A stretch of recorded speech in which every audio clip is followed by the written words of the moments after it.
पाकिस्तान की तरफ से जो ये ट्वीट केजरीवाल के सपोर्ट में आ रहे हैं, इसको किस तरीके से देखते हैं? केजरीवाल की भ्रष्टाचारी राजनीति में देश के दुश्मन पाकिस्तान भी समर्थन में उतरा है। तो आप समझ लीजिए, जो हम पहले दिन से कह रहे थे कि प्रतिबंधित संगठनों से, आतंकवादी संगठनों से पैसा लेने वाले अरविंद केजरीवाल देश के दुश्मन देशों से मिले हुए हैं और इनकी राजनीति में जो विदेशी फंडिंग है उसका बहुत बड़ा योगदान है।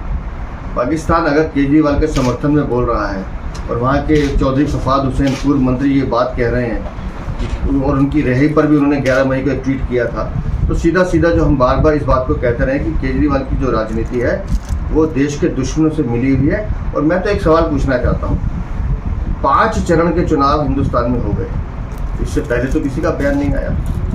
आज जब दिल्ली का चुनाव हो रहा है, जब केजरीवाल का चुनाव होना है, तो ही पाकिस्तान बीच में क्यों है? तो समझ लीजिए कि सीधा सीधा केजरीवाल की पीठ पर पाकिस्तान का हाथ है, देश के दुश्मनों का हाथ है, और केजरीवाल देश के दुश्मनों की गोद में बैठे हुए हैं। सर, हालांकि केजरीवाल ने इस ट्वीट पर तुरंत रिप्लाई भी किया और उन्होंने कहा है कि वो कम से कम इन मसलों की चिंता ना करें। सफाई की जरूरत नहीं है।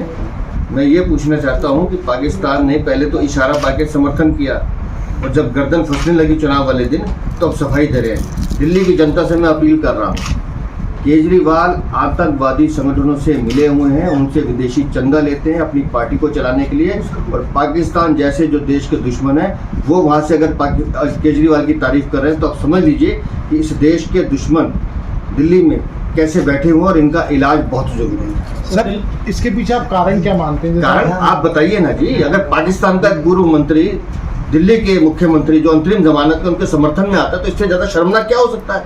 सीधा सीधा आप मिले हुए हैं, आप उनसे बात करते हैं, आप उनसे पैसा लेते हैं, इससे ज्यादा दिल्ली के लिए शर्मनाक क्या हो सकता है? सब दिल्ली में चुनाव हो रहे हैं और दिल्ली कांग्रेस ने एक आरोप लगाया है कि बीजेपी के कहने पर दिल्ली पुलिस जो कांग्रेस के नेता उनके साथ बदसलूकी कर रही है। जमीन खिसक चुकी है, 7 सीटों पे इनका सुपड़ा साफ है। दोनों भ्रष्टाचारी दल अब एक दूसरे की मदद के लिए कुछ भी करें, कुछ नहीं हो सकता। दिल्ली की जनता ने खुलकर प्रधानमंत्री मोदी जी को आशीर्वाद दिया है।